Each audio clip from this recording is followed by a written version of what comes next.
जन संपन्न हुआ। आज विश्व जल दिवस है। आज की थीम है वाटर एंड जेंडर, जल और लैंगिक समानता। अब जल में लैंगिक समानता का मतलब क्या है?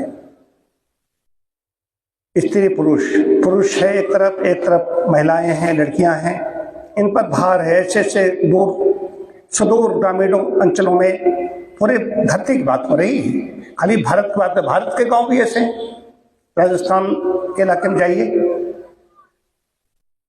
तो पानी की कमी है, जल संकट है लोगों के सामने। जिनके पास है वो तो अंधाधुंध बहा रहे हैं, उन्हें दर्द नहीं पैदा होता है। कुछ लोग बहा रहे हैं, कुछ लोग रोज अपनी कार धो रहे हैं। अब कुछ लोग पानी भी पीते हैं तो उन्हें सोचना पड़ता है कि पानी हम पी लेंगे तो आगे शाम तक हमारा चलेगा नहीं चलेगा। कई किलोमीटर चक्कर लगाने पड़ते हैं। हिमनद पिघल रहे हैं, ग्लेशियर पिघल रहे हैं। चिंता जताई जा रही है, लेकिन चिंता जताते हैं एसी कमरों में बैठ करके। चिंतक तो हम लोग हैं, हम लोग चिंतन करते हैं। जो मनुष्य होगा वो ठीक चिंतन करेगा। तो सबसे पहले मनुष्य नहीं हो क्या है? जो मनुष्य नहीं बना अभी, पांडे, वाजपेयी, सिंह, सेठ ये बने घूम रहे हैं, इससे काम नहीं चलेगा। पहले है मनुष्य बनो, वेद कहता है मनुर्भव, तो उसके लिए आपको ये सब करना पड़ेगा।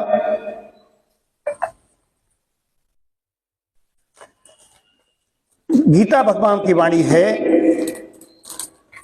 वो कहते हैं, गीता का 3रा अध्याय है, 14वां श्लोक है, अन्नादि भवन्ति भूतानि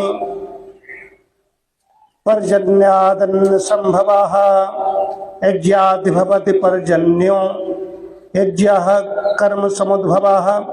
अन्न से प्राणी, वर्षा से अन्न, यज्ञ से वर्षा और यज्ञ कर्म से होता है।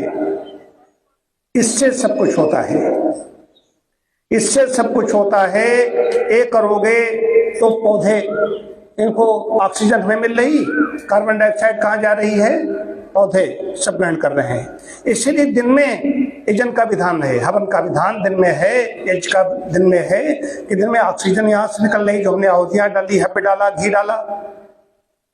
और कार्बन कहाँ जाएगा? पौधे। अब कायाकल्प में पौधे किस पे, कौन सी खाद, पानी के अलावा कौन सी चीज डाली गई? देखिए ना कैसे पुष्ट हो रहे हैं। जबकि यहाँ पर मरकट बंदरों ने बहुत ज्यादा उत्पात मचाया है, तब ये खड़े हुए हैं।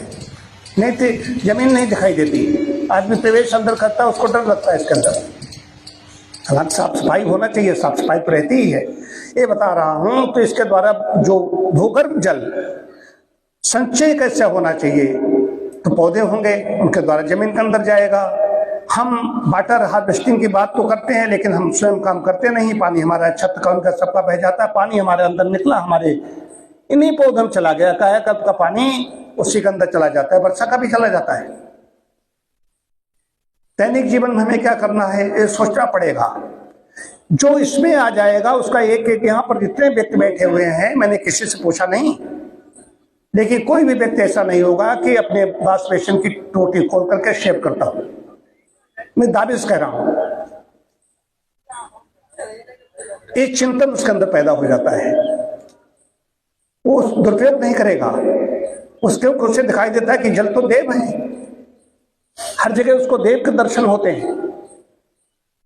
त्राई और आगे मचेगी, त्राई तो बच चुकी है। जल को लेकर जल संकट है। हम लोग ऐसे परिवेश में रह रहे हैं, मैदानी इलाके में रह रहे हैं, इसलिए नहीं। पहाड़ी इलाके में झरने हैं तो झरनों से लोग लेते हैं, लेकिन उसके लिए भी झरना कहाँ का है, कहाँ फूटा, कैसे क्या है। सरकार भी बहुत व्यवस्था कर रही है। फिर शुद्ध पेयजल की बात आती है। यूरोप देशों के अलावा भारत में भी बहुत पीछे स्थान पर है। भारत में कुछ % लोगों को शुद्ध जल मिल रहा है पीने के लिए। सरकारें दावे अपने प्रयास करती रहती है, लेकिन 100% नहीं काम हो पाता। यूरोप देश ऐसे हैं, वहां पर जो 10 ऐसे आए हैं, उनमें तो वही आए हैं। ये कहीं पर वहां पर नहीं खड़ा होता है, हमें दिखाई देता है। नोएडा जैसी राष्ट्रीय राजधानी में देखिए, मैं वहां पर रहा हूं तो बोतल आता है तो उसमें प्लास्टिक घुलेगी। जो बोतल लेकर के इसे पीने लगते हैं, बोतल में प्लास्टिक पी रहे हो, प्लास्टिक का भी अंश उसमें जा रहा है।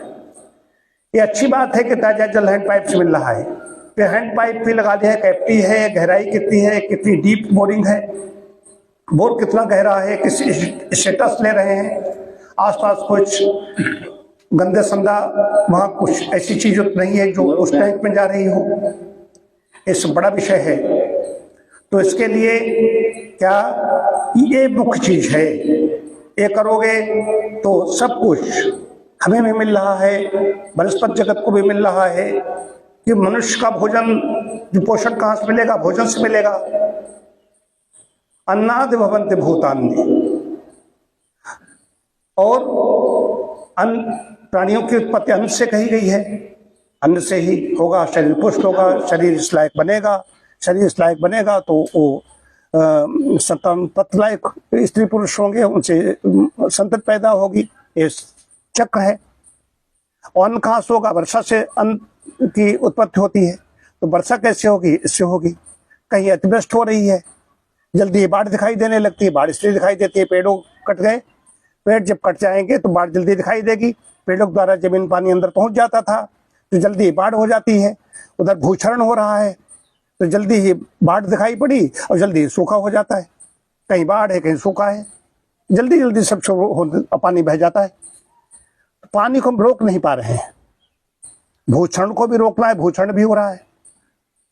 आप देखिए उपजाऊ कई विषय से जुड़े हुए आएंगे, पौधे अगर लगा दोगे तो पौधे के अंदर इसके ये पौधा है, इस पर पानी गिरेगा तो यहाँ पर आसपास जमीन में देखता था, गांव में जब मैं रहता था तो अम्मा जहाँ तुलसी होती थी वहां पर लिपती थी, वहां पर लिपा हुआ बना रहता था तुलसी की वजह से, पानी ऊपर से जो टपकता था तुलसी पे गिरता था, मूसलाधार बारिश भी हो तब भी उसके आसपास का लिपा हुआ बचा रहता था, वो आसपास से सब बह जाता था, कच्चा आंगन। तो ये है, इसका मतलब भूक्षरण की भू का क्षरण हो रहा है, पानी बहा करके कहा नदियों में ले जाता है, उसमें गाद आती है, समुद्र में गाद जाएगी तो जल्दी ही बाढ़ दिखाई देगी। तो गाद कहाँ से जा रही है, ये पौधे होंगे तो गाद अंदर नहीं बनने देंगे, उनको रोक लेते हैं, कूड़ा करकट भी रोक लेते हैं। ये समझने की बात है, इसको समझना होगा, इसको इस पर चिंतन करना होगा, और जो संकट से हम अपने आगे आने वाली पीढ़ियों के हमने क्या किया, हमारा चिंतन क्या क्या है, क्योंकि इतिहास जब बात आएगी तो सोता है वो क्या करते थे, तो कहें कि हमारे पूर्वज ऐसे थे कि वो ये करते थे, इसकी बात करते थे, ये हम लोगों को देना है।